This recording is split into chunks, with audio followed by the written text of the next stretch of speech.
Yo, what's up, guys? We're back for another breakdown and predictions video. This week we got UFC Saudi Arabia, historic event for the UFC. And unfortunately, we got to switch up in the main event. I think everyone was looking forward to Robert Whittaker taking on Khamzat Chimaev, but Chimaev had to pull out with food poisoning, so we're getting Ikram Aliskerov stepping in for him.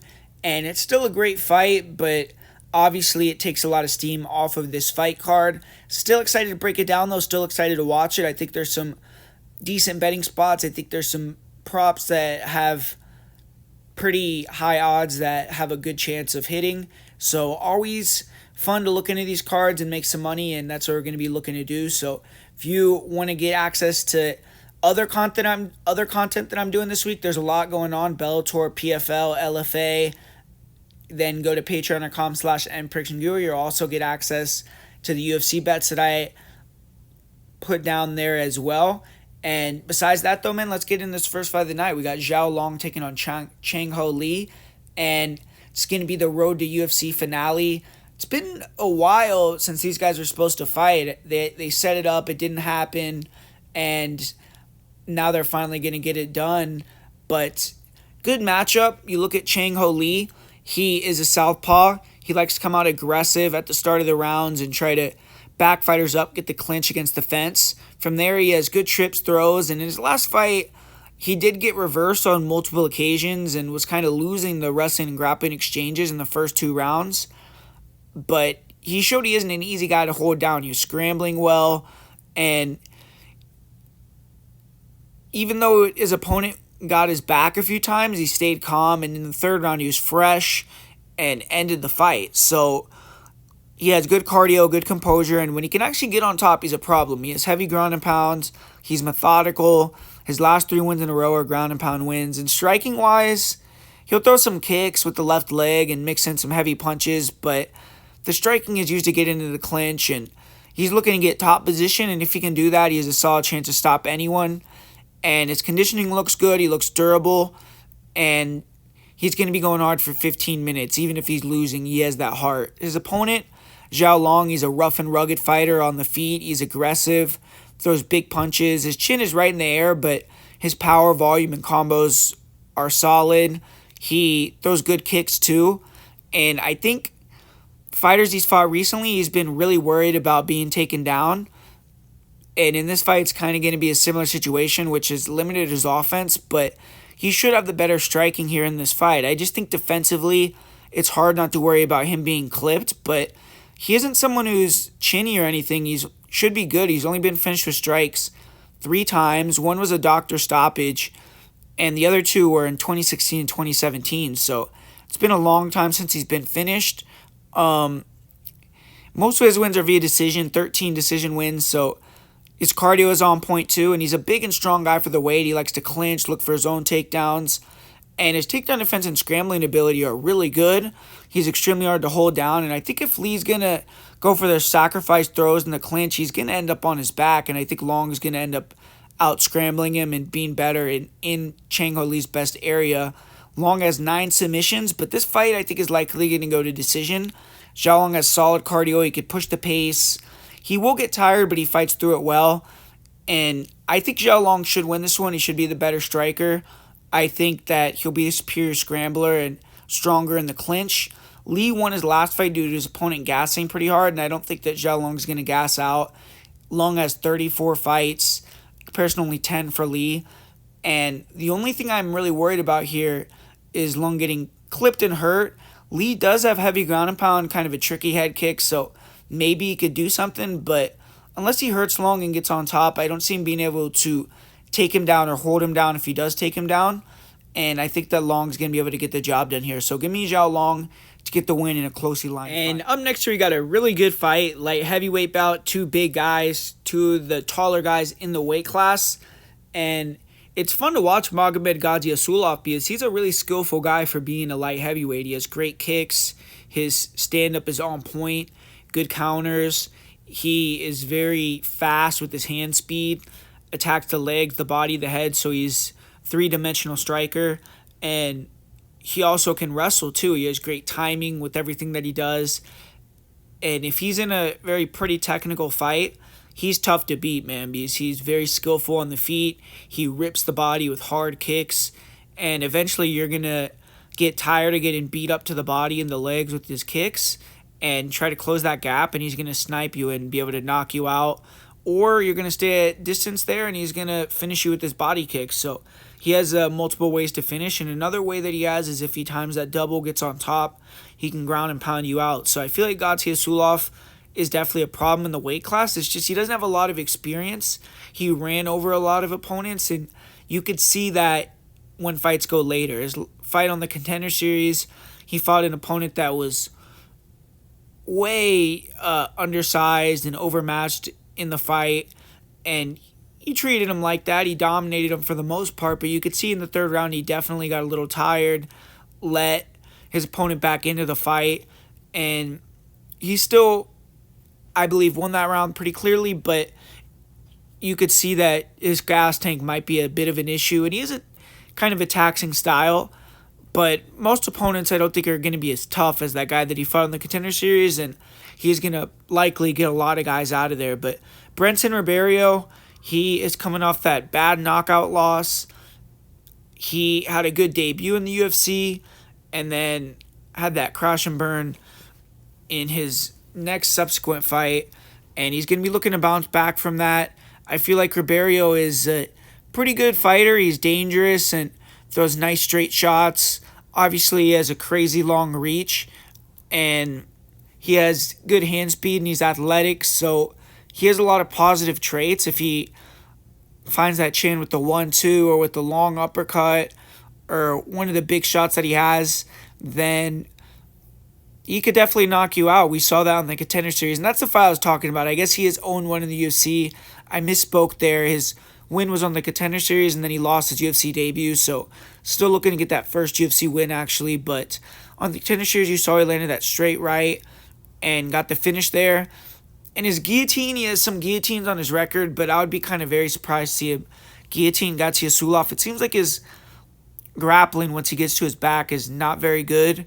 He can get pounded out pretty easily, and I think Gadzhiyasulov, if he sees that, he should take him down and just finish from top position with ground and pound, and I think he's going to do that. So give me the favor here, Gadzhiyasulov. I think he's a pretty safe parlay piece this week, and I think he gets the job done in this fight via KO TKO. And in this next fight, we got two bantamweights looking to bounce back from a loss here. And I don't got a lot to say about this one because don't have a strong read here. But Kang, he's taking on Gafurov. And Kang, he's a little bit older. He's been in the UFC for a long time. He's been a solid gatekeeper.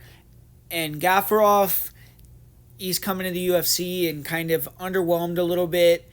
He hasn't been able to kind of put it all together, I feel like, and it seems like his striking is really rudimentary, and he doesn't have the greatest top control, so his style isn't necessarily, in my opinion, the greatest for the UFC. But 0-2 now, he has to get this win and get the job done if he wants to keep his job, and he's had to fight two really good fighters with John Castaneda and Said Nurmagomedov, so obviously this is going to be a more winnable fight for him.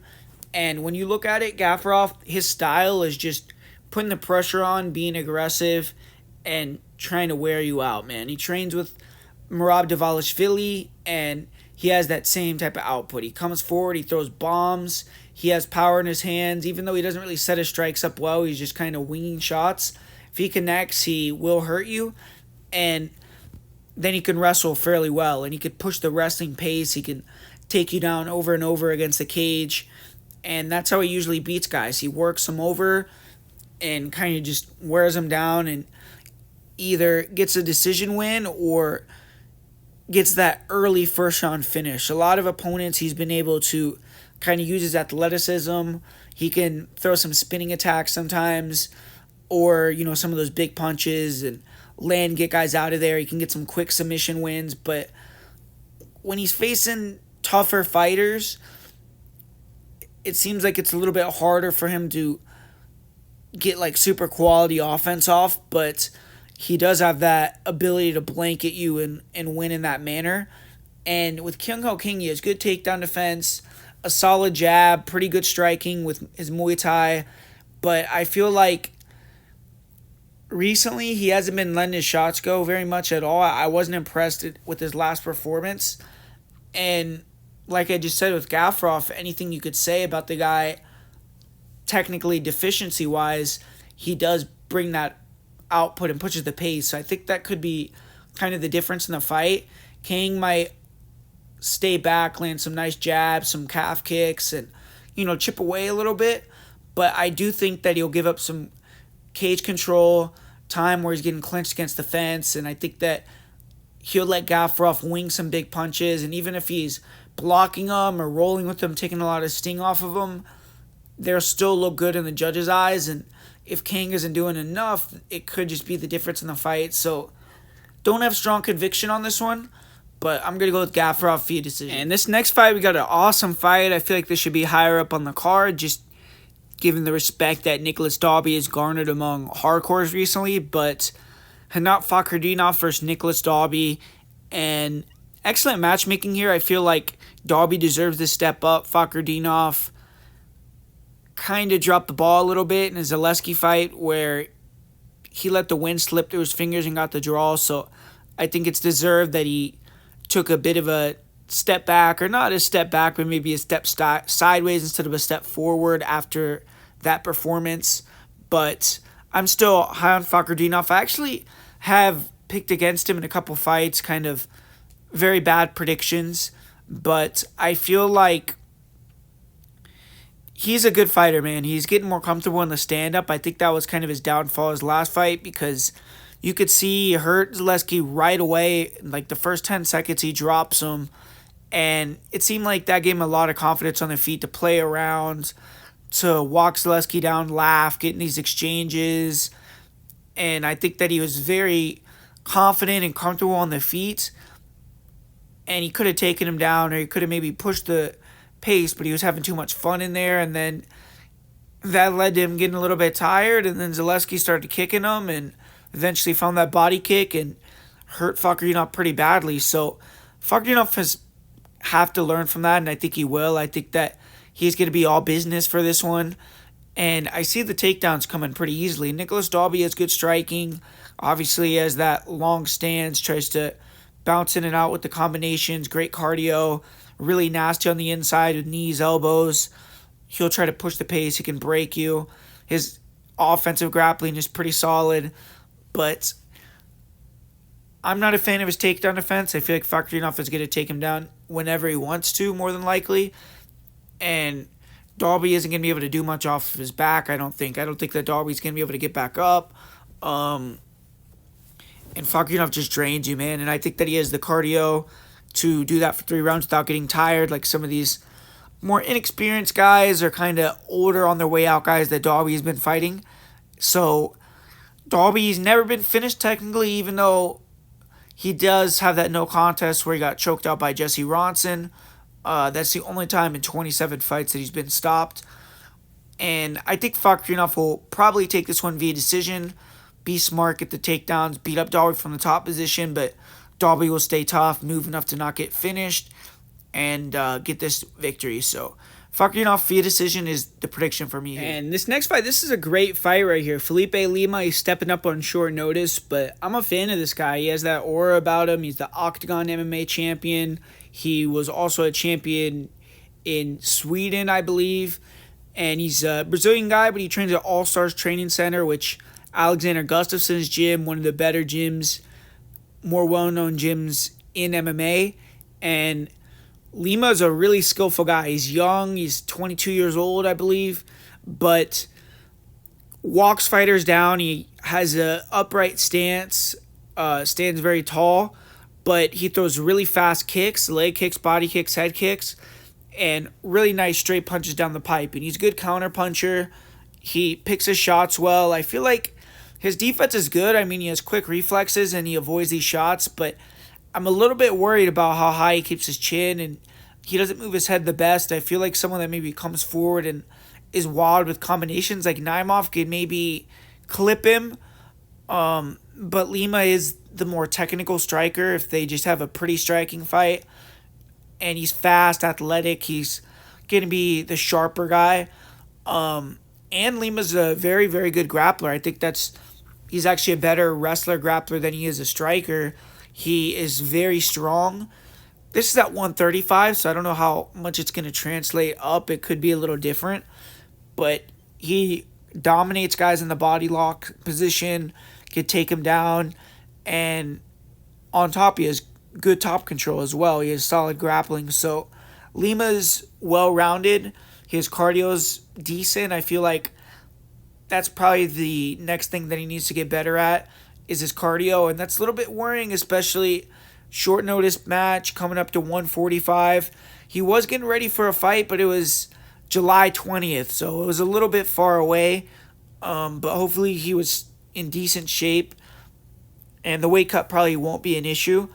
But I am a fan of Lima. I just think it's tough circumstances here, taking on Naimov, a guy that's probably close to the top 15, as a win over Nathaniel Wood, is 3-0 in the UFC, coming off a quick finish where his opponent got injured, so it's hard to really talk about that fight much. But Naimov, he is very explosive.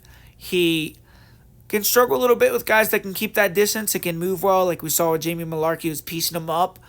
But he has really powerful hooks. He closes that distance fast. He could throw nice spin kicks as well. And his wrestling is solid offensively. He has had other fights where he's gotten taken down himself, but I feel like with his size advantage and the physicality that he brings to this weight class, he's probably going to be able to hit the takedowns on Lima. And his cardio is on point. His last fight, I mean, we saw he'll do whatever he needs to do to win, too. He was cheating, grabbing the cage, grabbing the gloves, nut shots, so he'll fight dirty as well. And I just feel like he's going to slightly edge this one, but I'm a fan of Lima, and I think he'll be back and be a player at 135, but I'm going to go with Naimov via decision. And main eventing the prelims, we got a banger between two UFC veterans, Nasrat Haqparast and Jared Gordon. Nasrat Haqparast, man, I mean, I feel like he is very solid. He has issues with opponents with really good hand speed, and I feel like sometimes he has issues with southpaws, but Nasrat, really good boxer. He's southpaw, comes forward, really nice jab. He throws good combinations. He'll go to the body, he'll come up to the head.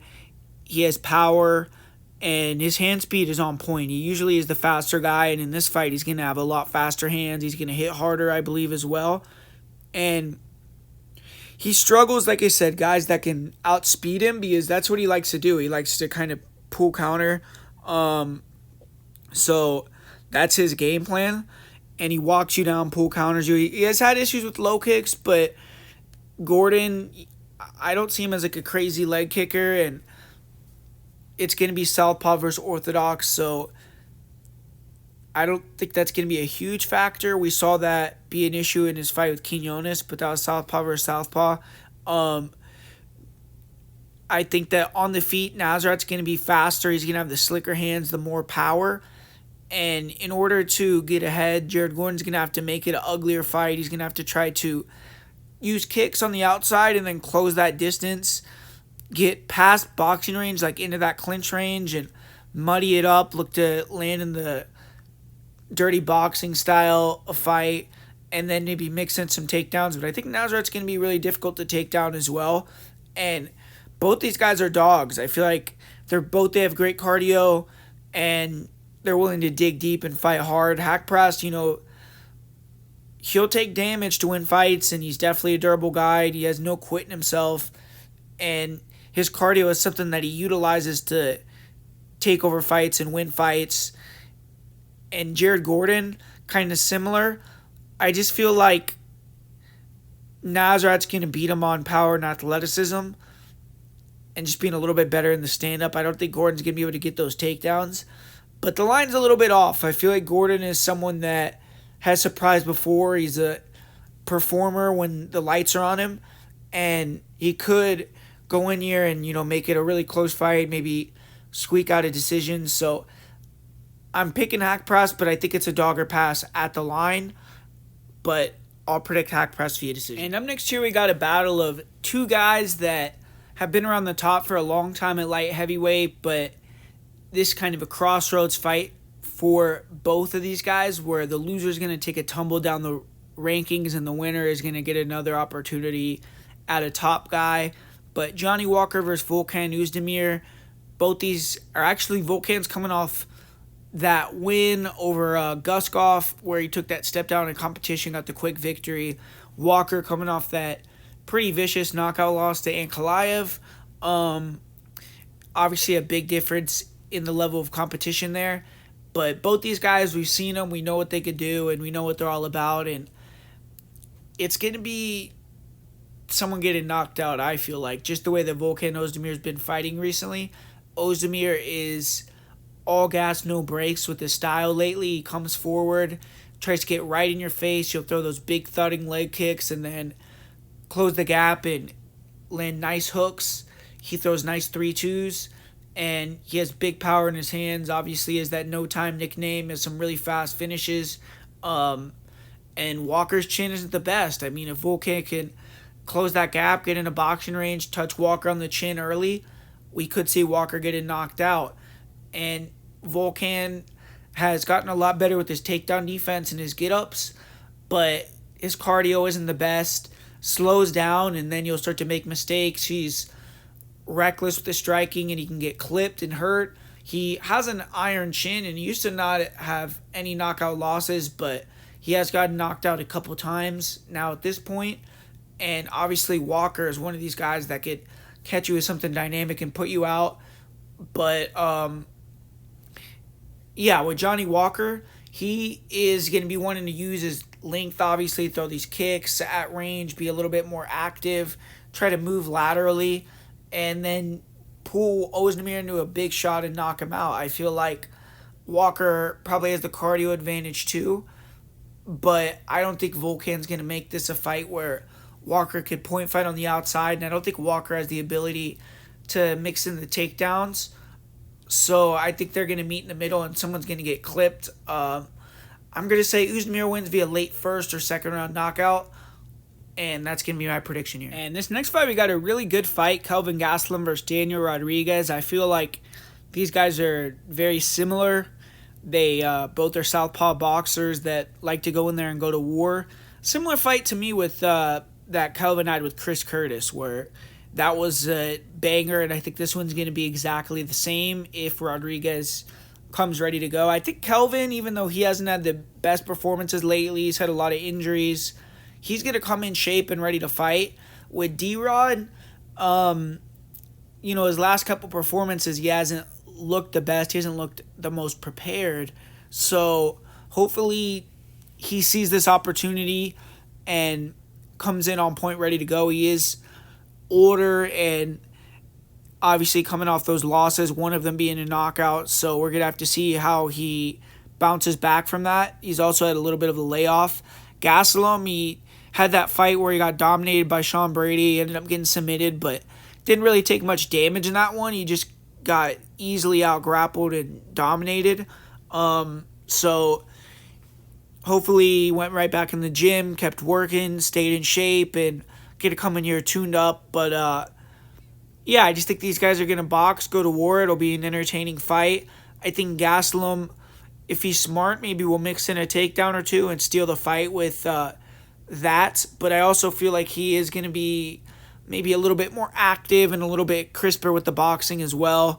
And power-wise, I feel like Kelvin and Daniel maybe are similar, but I think Kelvin could take his shot a little bit better, and maybe he could hurt D-Rod if he can land clean on D-Rod's chin, who we're not really too sure about. So I'm leaning towards Gastelum. I just feel like his pedigree is going to bring him through here, and it's the pick for me.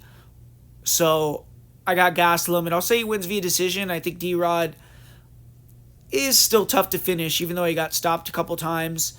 I think Kelvin will win via decision. The knockout that he had was a head kick, so I'll say that he's able to last all 3 rounds. And getting into some big-time fights here, co-main event, Sergey Pavlovich, Alexander Volkov taking each other on in the heavyweight division. Pavlovich, fresh off that loss to Tom Aspinall for the interim UFC heavyweight title, looking to bounce back from that. And Alexander Volkov, he's never had his opportunity to fight for UFC gold, but I think if he wins this fight, he will have deserved that opportunity and should get the next title shot. Obviously, it's so muddled in that weight class that he's not going to get it more than likely, but this is a big-time fight and would be an awesome win for a veteran like Alexander Volkov. And personally, I think the line is off. I think matchup-wise, Volkov just needs to be in shape and turned on, avoid getting clipped heavy early, and I think he could get the win here. Pavlovich, he hasn't been out of the first round since 2017, and he's implemented a style where he goes all out for that finish early, so I don't know how long he's going to be able to go gas tank-wise with that style. But stylistically, Pavlovich is one-dimensional, but extremely good at that one dimension. He's southpaw, has extremely long arms, and his boxing is super crisp. He has some of the best boxing, not even just for heavyweights, but in all of the UFC. His reach is crazy, and he arguably has the fastest hands in the heavyweight division. Really nice tight hooks, uppercuts. He's super powerful, and he has a chin because I've seen him eat some big punches from fighters, but he will come forward with reckless abandon, and his offense is his defense. His last fight, he was finally made to pay for that. He got knocked out. And Volkov, he's methodical, he's long, but he has more tools in his arsenal. He's 6'7", so that's a built-in advantage. He is going to have a 4-inch reach disadvantage in the arms, but at kicking range, he's going to be longer. And he needs to try to use the lateral movement, throw a lot of kicks, beat up the legs, keep the body, avoid being in the pocket in the brawl. And he has a nasty jab. He has a laser-like straight punches. And he needs to look to pull Pavlovich into the rear cross like Aspinall did and try to extend the fight and just be sharp defensively on point. And I feel like he's going to be the more durable guy and eventually catch Pavlovich if he doesn't get caught first and is turned on and doesn't get clipped early.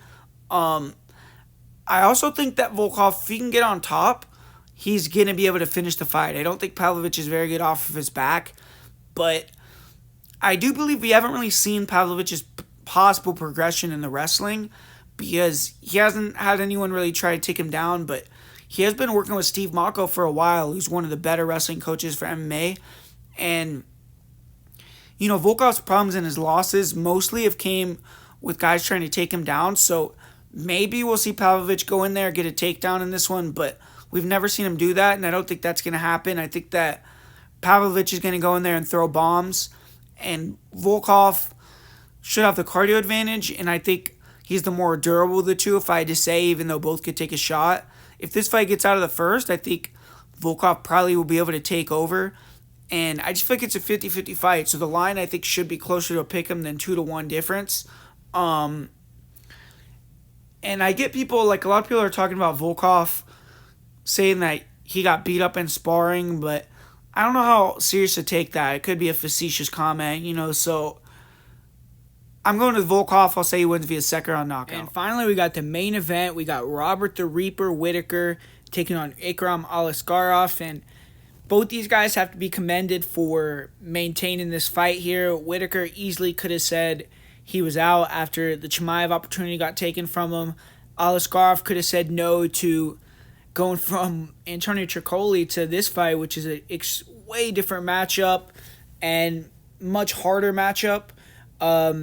So, man, I mean, ultimately, both these guys get props for coming in here. I think that Robert has a little bit less of a transition, Ikram, I think, is a little bit more dynamic, maybe on the feet than Chimaev, but both of them, bring that heavy wrestling style, and Whittaker is going to have his takedown defense, his get-ups, and everything like that as well prepared as he can.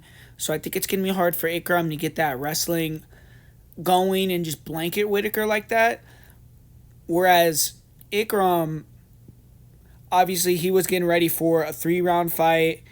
It was going to be in Vegas, and now he had to completely change, go all the way to Saudi Arabia, and fight 5 rounds. And you look at the opponents that he's been getting ready for. He's been in camp for a long time, like continuously, because he had a fight with Anthony Hernandez that didn't end up going down. I believe that was in February. And then tried to get a fight booked with Andre Muniz. That fight didn't end up happening. Then they gave him Tricoli, and now he's finally getting this fight. So he's had 3 different opponents. Now he's finally settling on a 4th for his first fight of 2024. And you look at all those names that they've been giving him, it's all straight wrestlers, grapplers, whereas this is a completely different stylistic matchup for Ikram that he's getting ready for. So that is obviously a monkey wrenching things for Ikram Aliskerov, but when you're looking at these guys from a stylistic perspective, it should be fireworks in the cage. Early on, you see Ikram, he has really good timing with his 1-2s. He could find the chin really well, and he has big power. He's clean, he's accurate, and I feel like he's going to have a chance to walk down Robert and land one of those big shots, but I feel like if you put him on the back foot, his striking is significantly worse, and when he's walking you down, it's not like he's really bringing a ton of fakes and feints or being too coy with his entries, and I feel like someone with the footwork of Whittaker can dance around him, touch him up, pepper him, and also walk him down, be in and out, and be effective that way. So I feel like Whittaker with his combinations as well, the way that Aliskerov defends, I think if Whittaker attacks the body to open up the head, it's going to be effective, and if he comes forward with combinations, it's going to be effective as well. So Whittaker just needs to be aggressive. He needs to be defensively on point and locked in, because his chin is a kind of a liability at this point. Even though he has been knocked out in a while, I do feel like he has durability question marks about him. And Aliskerov, he is very powerful. He lands clean. He's nasty. He has that flying knee that he goes to, and he's a good finisher once he sees you're hurt. So Whittaker just has to be smart in the first round, the second round, and I think after that he could take over. Aliskerov obviously is going to try to mix in the wrestling, but I don't see that being an effective path to victory here. Like I said at the start, Whittaker already is known for having elite get-ups, elite takedown defense, but now he's had full training camp, training to wrestle with arguably the best wrestler in the UFC at middleweight, and you know that that's going to have really tuned him up in that department along with the cardio, and I feel like he's going to be ready to go there, where he's going to shut down a lot of what Ikram wants to do if Ikram comes with that route. And Ikram already has some cardio issues as it is. We've seen him get tired against much lower level opponents like Chad Hanokin, like Nishan Burrell. So I feel like if this fight starts to get extended, we're going to see Ikram really show a lot of fatigue, especially with the circumstances of the fight, the travel, the 3 rounds to 5 rounds, and I feel like Whittaker could get his first finish since 2017 in the 3rd, 4th, or 5th round potentially. Aliskerov, if he wins, I think it's going to be a 1st or 2nd round knockout, or maybe he does take him down when they're really dry and just Kimuras him or something, but I would be very surprised by that. I think Whittaker is going to be prepared, and it's a fight where Ikram definitely can come in here and get the surprise upset. I feel like Whittaker is definitely on the downside of his career a little bit, but he's still very formidable. It's not like he's too old, and I think he's going to get the victory here. So Whittaker, for me, is the prediction. I actually think he's going to get the finish down the stretch, 3rd, 4th, or 5th round, like I said, and I just feel like he's going to be too dynamic on the feet. He's going to shut down the wrestling, and as Ikram gets tired, he's going to get sloppier. His chance of catching a knockout is going to be a lot less, and Whittaker is going to start to take over and then end up finding the finish. So Whittaker, for me, is the prediction here. I think that the line could be a little bit wider, but I understand it just because of where Whittaker is at in his career.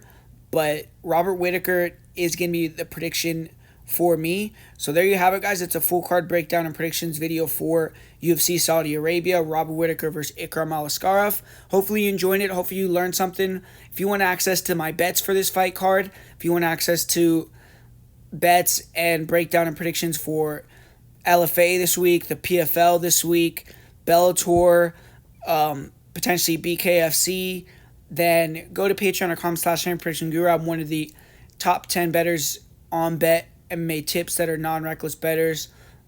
And I feel like I give some of the best betting tips on the internet. You'll definitely make some money if you come over and sign up for my service, and you'll get access to some more great information. But outside of that, man, hit the like button on this video. Let's try to get 100 likes. I would really appreciate all the interaction I can get. Comments, likes, anything like that would be awesome.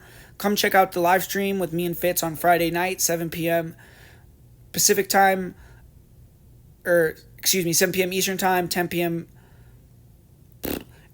10 p.m.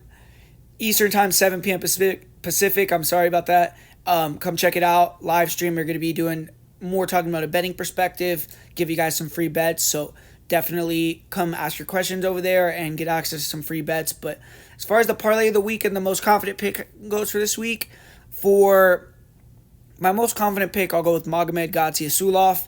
And the parlay of the week, I'll go with Gadzhiyasulov and Fakhretdinov. So thanks for watching, guys. I'll be back soon doing another breakdown prediction video. Subscribe to the channel if you're not subscribed, and I'm out.